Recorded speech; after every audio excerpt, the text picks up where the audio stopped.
Morning students, class 8 subject civics. Topic हमारा चल रहा है अंडरस्टैंडिंग मार्जिनलाइजेशन और आज का हमारा इसमें सब टॉपिक है आदिवासी एंड डेवलपमेंट। आदिवासियों की डेवलपमेंट क्या है। Forest plays a crucial role in the development of all empires and settle civilisations in India. जो फॉरेस्ट से वो अहम रोल निभाते हैं डेवलपमेंट किसी भी शहर की, किसी भी गाँव एम्पायर्स की development, settle civilising in India, उनके इंडिया को सिविलाइज करने में। आदिवासीज है डीप नॉलेज ऑफ फॉरेस्ट। जो आदिवासी है उनको बहुत सारी नॉलेज होती है, गहरी सोच होती है फॉरेस्ट के बारे में, उनकी knowledge. After empires heavily depend on Adivasi. जो एम्पायर्स है, जो राजा महाराजा अक्सर डिपेंड करते हैं आदिवासियों पे for the crucial access to forest resource. जो क्रूशल चीज़ें फॉरेस्ट एसेस में वो उनको मदद देते हैं आदिवासी, वो सब निकालने के लिए, जो एम्पायर जो रूलर्स हैं वहाँ के। In today's world Adivasi are considered marginal and powerless communities. आज के ज़माने में जो आदिवासी से उनको कंसिडर किया मार्जिनल, कि उनको अलग ही छोड़ दिया जाता है, उनके सोच को समझ के कहते हैं वो अलग ही है। एंड पावरलेस कम्युनिटी, वो कम्युनिटी जिनके कोई पावर्स नहीं है। In the pro colony world they were traditionally ranged Hunter gather. जो पुराने ज़माने में उनको बोलते थे हंटर गैदर, जो हंटिंग पे अपना बसर करते थे। एंड नोमैड्स, जो नोमैड जो एक जगह नहीं रहते थे, खाली अपने खाने पीने के जहर पे एक जगह से दूसरी जगह जाते रहते थे। And they lived bye shifting agriculture. वो शिफ्टिंग एग्रीकल्चर, जो एक जगह पे एग्रीकल्चर करके छोड़ के फिर वो दूसरी जगह जाते थे, उनको ऐसे समझा जाता थे। And cultivating at one place, वो एक जगह पे नहीं रहते थे, वो एक जगह से दूसरी जगह पे जाते रहते थे। कल्टिवर्स, उनको नोमैड्स बोलते थे, जो अपनी ज़िंदगी पुराने तरीके के से बताते थे, उनका कोई ठिकाना नहीं था permanent.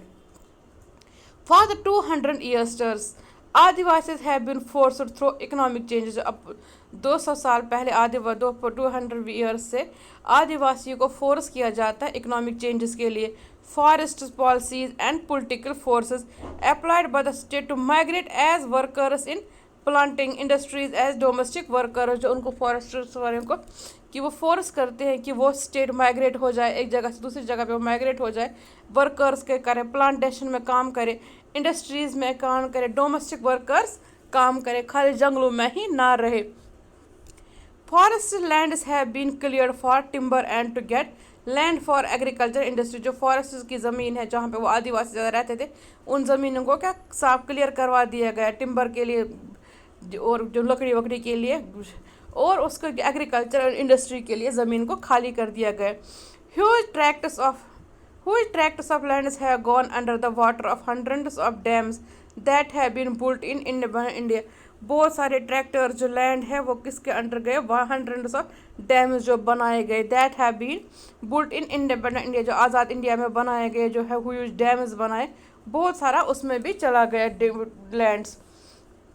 Losing their lands and access to the forest means that tribals lose their main source of live. जो उनको वो ज़मीन छीनी गई, जो फॉरेस्ट से उनको वो उसका छीन लेगा, उसका मतलब है जिस पे वो उनकी रोजी रोटी थी वो उनसे छीन गई।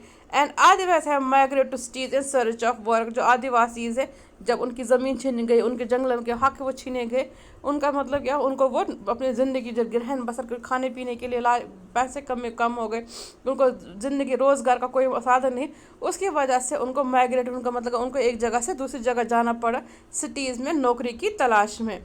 दे गेट काट in the cycle of poverty. वो पॉवर्टी के मतलब वो गरीबी के दलदल में वो फंसते गए।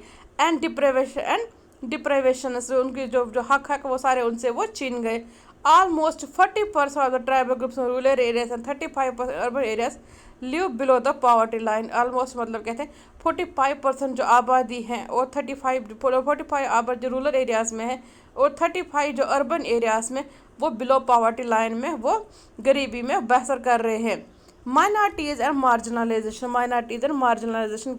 The term minority is most commonly used to refer to communities that are numerically small in related to the rest of the population. जो टर्म माइनॉरिटी उनमें कहा जाएगा, मोस्टली यूज़ किया जाते हैं जो कम्युनिटीज़ जो नंबर में कम हो बाकी कम्युनिटीज से, जो रेस्ट पॉपुलेशन है जो उनका नंबर जो कम है उनको बोलते हैं minorities. Safeguards are needed to protect minority communities. उनके लिए ऐसे कुछ रूल्स बना चाहिए जो इन माइनॉरिटी कम्युनिटीज़ को प्रोटेक्ट करें। Against the possibility of being culturally dominated by the majority, ताकि जो उनको जो कल्चर है डोमिनेटेड उसको मेजॉरिटी डोमिनेट ना करे, उनको वही ना करना पड़े जो खाली उनको मेजॉरिटी लोग वाले करे। उनको अपना रहन सहन भी होना चाहिए, उनको ऐसे हक मिलने चाहिए ताकि उनकी जो अपनी जो ये कम्युनिटीज़ है, जो अपनी कम्युनिटी उसको वो प्रोटेक्ट कर सके। The constitution provide the safe guard, the constitution हमें वो सेफ गार्ड दिए।